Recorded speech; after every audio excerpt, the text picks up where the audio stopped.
Welcome back. It's your host as always, One checking in once again. And in today's video, we're going to talk about who should have ended Undertaker's undefeated streak at WrestleMania.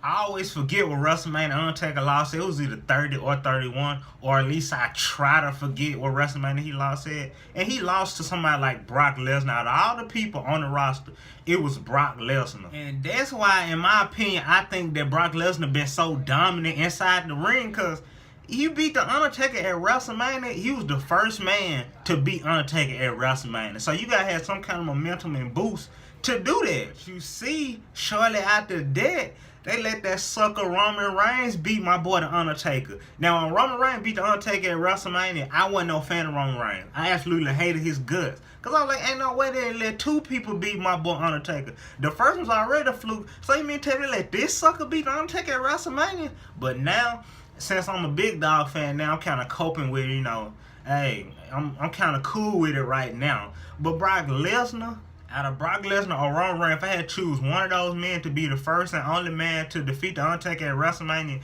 and put an end to that streak, of course I choose Roman Reigns. Roman Reigns is younger, he faster, and I'm not just hating on Brock Lesnar. But Brock Lesnar didn't need that win. Roman Reigns is going to be around 20 years, more years than Brock Lesnar. Like I say, he got the age when it comes to the streak. They let somebody old like Brock Lesnar be the first man to put my boy down like that. And then to this day, I still think that was a botch. That was not supposed to happen. My jaw dropped when that was the whole plan from the jump. Because you see Brock Lesnar beat the Undertaker and Roman Reigns beat the Undertaker. And they were the two biggest stars on Monday Night Raw. And finally, my boy Roman Reigns got the upper hands and beat Brock Lesnar. Finally. And you know, Undertaker always say that was his yard. Now Roman Reigns can really say that Monday Night Raw and any yard he walk on in WWE is his yard, because he is the only man standing that didn't beat the Undertaker at WrestleMania. Now to the biggest question surrounding this video. In my opinion, with the Undertaker being my favorite superstar of all times, who should have ended the streak? It's three names that come to mind when we talking about ending the Undertaker streak. And it's not Roman Reigns or Brock Lesnar. The first man that I would pick is Braun Strowman. Why? Because Braun Strowman is the biggest superstar on the active roster as of right now. Braun Strowman can beat down anybody on Raw and SmackDown collectively.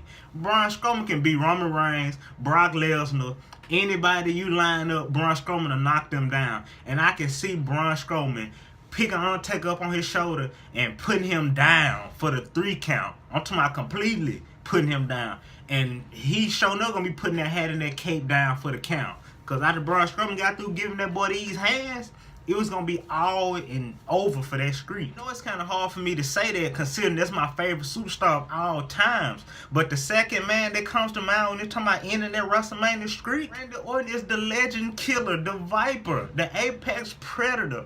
Randy Orton started this whole Undertaker thing. Randy Orton been going at it with Undertaker for years now. Like, them boys got history. Randy Orton made a loss to Undertaker at one of the previous WrestleManias, but Orton right now, vicious. And I could have seen them put on a 5-star match at WrestleMania. I'm talking about Undertaker tombstone power driving. You seeing RKOs. You seeing DDTs. Undertaker going old school. But one move that was going to put the Undertaker out at WrestleMania with everything on the line is Randy Orton punt kick. And you know that move is banned. Well, you know Vince McMahon think the move dangerous. But if you look at that move from a certain angle, he wasn't even touching these folks' head. That punt kick was definitely going to lay the Undertaker out for a 3 count. If that was the route they would have went when Undertaker lose to Randy Orton due to a punt kick, that could have boosted Randy Orton's character to a whole nother level. They can really just say, when Randy Orton, whenever that punt kick finna happen, hey, you can call it a night, 1, 2, 3. And whenever he do it, hey, they can always say, oh yeah, that's when ended the streak.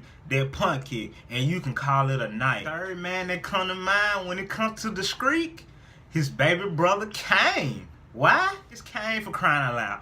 Kane debuted in the Hell in a Cell match, which he wasn't even a part of. It was Undertaker versus Shawn Michaels back in '97 when Kane first debuted in the first ever Hell in a Cell match, which Kane broke into the Hell in a Cell chamber, knocked the referee out, and dropped Undertaker on his head on his debut. Who you know can say they done dropped the Undertaker on their debut and then costing him the match? His first ever Hell in a Cell match. And you know Undertaker is notorious for them Hell in a Cell matches. We know how Undertaker get down when it's a Hell in a Cell match. You lying to get thrown off the Hell in a Cell. You might have go through that thing.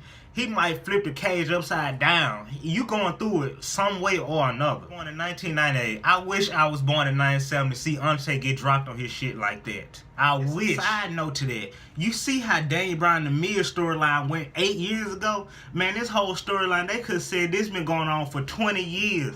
That's been 20 years since Kane debuted and dropped the Undertaker. And for him to lose at WrestleMania to his baby brother, which then dropped him on his head once before and several times in between this, man, that rollback clip of them showing that way back from 97 would have been epic on either Raw or SmackDown. And for all that to showcase on a WrestleMania event, man, that would have been breathtaking. Out of Braun Strowman, the legend killer himself, Randy Orton, or Kane, out of them three superstars, I would have went with the Kane storyline. Started with him dropping his brother on his head, and it should have ended with him dropping his brother on his head, and then Kane should went on to become the mayor of Tennessee. Now that's a beautiful storyline if I was booking the storyline. This been in this video. Remember, like, and some of y'all might disagree with what I'm saying. Comment down below who y'all think should have ended the Undertaker streak. Subscribe, share, hit the notification buttons. Stay tuned. More bangers coming soon.